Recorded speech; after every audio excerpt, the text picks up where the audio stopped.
మగువల మనసు దోచే అద్భుతమైన రంగులు, సరికొత్త డిజైన్లతో మీ సిరిమల్లె చీరలు.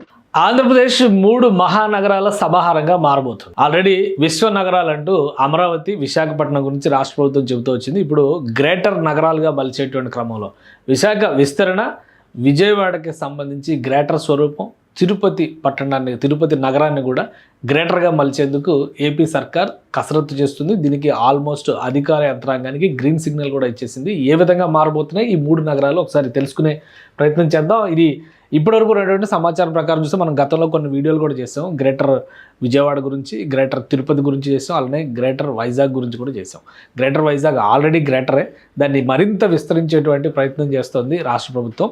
ఇప్పుడు స్థానిక సంస్థల ఎన్నికల ముంగిట ఆంధ్రప్రదేశ్ ప్రభుత్వం నిలబడి ఉంది. అంటే రాబోయేటువంటి 2-3 నెలల్లో ఎన్నికలు నిర్వహించే దిశగా ఫస్ట్ గ్రౌండ్ లెవెల్ అంటే గ్రామ స్థాయి ఎన్నికలు, తర్వాత మధ్యస్థంగా ఉండేటువంటి పంచాయతీరాజ్ సిస్టంలో మనకు 5 అంచెలు ఉన్నాయి కాబట్టి అన్నిటికీ ఎంపీటీసీలు, జడ్పీటీసీలు వీటన్నిటికీ జరుగుతాయి. అలానే మున్సిపాలిటీలకి, కార్పొరేషన్లకు కూడా ఎన్నికలు జరుగుతాయి. సో ఈ ప్రక్రియ జరగడానికి దాదాపుగా 3 నుంచి 4 నెలల సమయం ఇప్పుడు అనుకుంటే కనుక, అలానే 6 నెలల వరకు టైం తీసుకోవడానికి అవకాశం ఉంది. చాలా చోట్ల నోడల్ ఆఫీసర్స్ పరిపాలన దిశగా ఆంధ్రప్రదేశ్ ప్రభుత్వం వెళ్ళింది.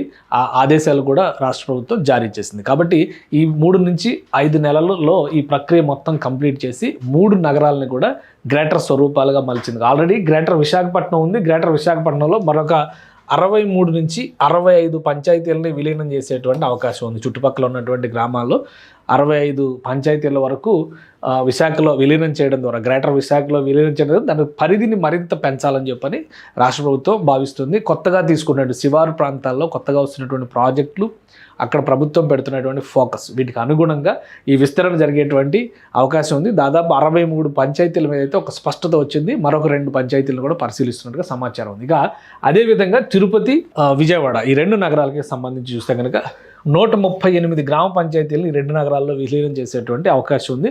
విజయవాడకి సంబంధించి 75 గ్రామ పంచాయతీలు ఇప్పటికే ఐడెంటిఫై చేశారు. విజయవాడకి సంబంధించినటువంటి విజయవాడ చూడాలంటే పంచాయతీ ఏది, మున్సిపాలిటీ ఏది అర్థం కానటువంటి పరిస్థితి ఉంటుంది. ఎందుకంటే ఆనుకుని ఉన్న ప్రాంతాలను, విజయవాడ పక్కనే ఉన్నటువంటి గొల్లపూడి కూడా విజయవాడలోకి రాదు, కానీ నగరంతో అనుబంధం ఉన్నటువంటి ప్రాంతం అనమాట. సో అందుకనే అక్కడి నుంచి ఇబ్రహీంపట్నం వరకు, అంటే ఒకసారి మనం రియల్ మ్యాప్లో చూస్తే కనుక క్లియర్ పిక్చర్ అర్థమైంది. దీనికి ప్రధానమైనటువంటి కారణం, విజయవాడ గురించి ఎక్స్ప్లెయిన్ చేయాల్సినటువంటి అవసరం ఎందుకు వచ్చింది అంటే, అమరావతి నగరాన్ని దృష్టిలో పెట్టుకొని చూస్తే కనుక అమరావతి విస్తరణ తర్వాత ఇది విజయవాడ నగర స్వరూపానికి సంబంధించి ఇది శివారు ప్రాంతం ఉందన్నమాట. గొల్లపూడి కూడా ఇక్కడ ఇది ఈ లైన్ కనిపిస్తుంది, వెస్ట్ బైపాస్ రోడ్డు. ఇది కూడా విజయవాడ నగరంలోకి రాదు, విజయవాడ నగరం ఇక్కడ వరకే ఉంటుంది. సో అసలు ఫస్ట్ అంచనా ప్రకారం ఏంటంటే అమరావతి పట్టణం, ఇటు అమరావతి నగరం, రాజధాని నగరం ఇటువైపు ఉంది కాబట్టి ఇటుపక్కన అమరావతికి సంబంధించినటువంటి ఎక్స్పాన్షన్ చేయాలని, నగరాన్ని నదికి అవతల పక్కన చేయాలని ఫస్ట్ కొన్ని డిస్కషన్స్ జరిగినాయి కూటమి ప్రభుత్వం వచ్చిన మొదటి రోజుల్లో. కానీ వీటన్నింటిని కూడా పక్కన పెట్టారు. 2వ దశ భూ సమీకరణ మొత్తం కూడా నదికి ఆవల వైపు, అంటే గుంటూరు జిల్లా పరిధిలోనే జరుగుతుంది. ఉమ్మడి గుంటూరు జిల్లా పరిధిలోనే జరుగుతుంది. పల్నాడు జిల్లా, గుంటూరు జిల్లా ఈ రెండింటి పరిధిలోనే జరుగుతుంది. దీన్ని దృష్టిలో పెట్టుకొని విజయవాడ నగర స్వరూపాన్ని గ్రేటర్గా మలచాలని చెప్పని భావిస్తున్నారు. ఇబ్రహీంపట్నం వరకు తీసుకురావచ్చేటువంటి ఆలోచన ఉంది రాష్ట్ర ప్రభుత్వానికి. ఇబ్రహీంపట్నం వరకు ఈ స్వరూపం కనుక, ఇది అంటే ఈ ప్రాంతం కనుక విస్తరిస్తే అటు ప్యారలల్గా అమరావతి నగరానికి సంబంధించి ప్యారలల్గా మరొక పెద్ద నగరం ఇక్కడ ఆవిర్భవించినట్టుగా మనం చూడొచ్చు. ఎందుకంటే ఇన్నర్ రింగ్ రోడ్డు ఈ పరిసర ప్రాంతాల నుంచి వెళ్తుంది. ఇక్కడ వరకు ఇన్నర్ రింగ్ రోడ్డు, అంటే అమరావతి ఇన్నర్ రింగ్ రోడ్ ఈ ప్రాంతాల నుంచి వెళ్తుంది. సో దాన్ని దృష్టిలో పెట్టుకొని ఇక్కడ విస్తరణ పెద్ద ఎత్తున జరిగేటువంటి అవకాశం ఉంది. చుట్టుపక్కల ఉన్నటువంటి గ్రామాల్లో దాదాపు 75 గ్రామాలు విజయవాడ పరిధిలోకి రాబోతున్నాయి. ఇబ్రహీంపట్నం, కొండపల్లి లాంటి ప్రాంతాలన్నీ కూడా ఈ పరిధిలోకి వచ్చేటువంటి అవకాశం ఉంది. ఇక తిరుపతికి సంబంధించి 63 గ్రామ పంచాయతీలను ఇప్పటికే ఐడెంటిఫై చేశారు. ఈ 63 గ్రామ పంచాయతీలతో కూడినటువంటి తిరుపతి మున్సిపల్ కార్పొరేషన్ మీటింగ్లో కూడా దీన్ని అప్రూవ్ చేశారు గతంలోనే. సో దానికి పెద్ద చర్చ జరగడానికి అవకాశం లేదు. తిరుపతిని విశ్వనగరంగా, వరల్డ్ హిందూ పిలిగ్రిమ్ సెంటర్గా తిరుపతిని ఫోకస్ చేయాలంటే దానికి కావాల్సినటువంటి వసతులు అక్కడ ఉండాలి. అలానే తిరుపతిలో పెళ్ళి అనేది ఒక పెద్ద కళ చాలామందికి. తిరుపతి అంటే తిరుమలలో చేయాలనేటువంటిది. అందుకనే తిరుపతిని పెళ్ళిళ్ళ డెస్టినేషన్గా మలచాలి, వరల్డ్ క్లాస్ ఇన్ఫ్రాస్ట్రక్చర్ తీసుకురావాలని కూడా రాష్ట్ర ప్రభుత్వం భావిస్తుంది.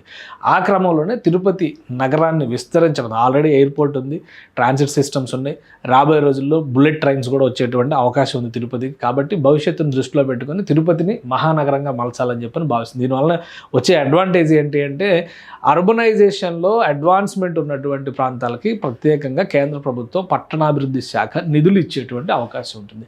సో గ్రేటర్ స్వరూపాలుగా ఆంధ్రప్రదేశ్లో 3 నగరాలు రెడీ అవుతాయి. అమరావతిని పక్కన పెట్టి చూస్తే Vijayawada greater, Tirupati greater, Visakha greater, ఈ 3 నగరాలు రెడీ అవుతాయి. భవిష్యత్తులో మరొక 2-3 నగరాలు కూడా రెడీ అవ్వచ్చు. సో దీని ద్వారా ఇన్ఫ్రాస్ట్రక్చర్, ఎమ్యూనిటీస్, అలానే ప్రభుత్వం ఇచ్చేటువంటి సహకారం పొందొచ్చని ఏపీ సర్కార్ భావిస్తుంది. ఎన్నికలకు వెళ్లే ముందర, స్థానిక ఎన్నికలకు వెళ్లే ముందర ఈ గ్రేటర్ ప్రక్రియ మొత్తం పూర్తి చేసి ఈ 3 మహానగరాల స్వరూపాల పరిధిని మరింత పెంచాలని చెప్పని ఏపీ సర్కార్ భావిస్తోంది.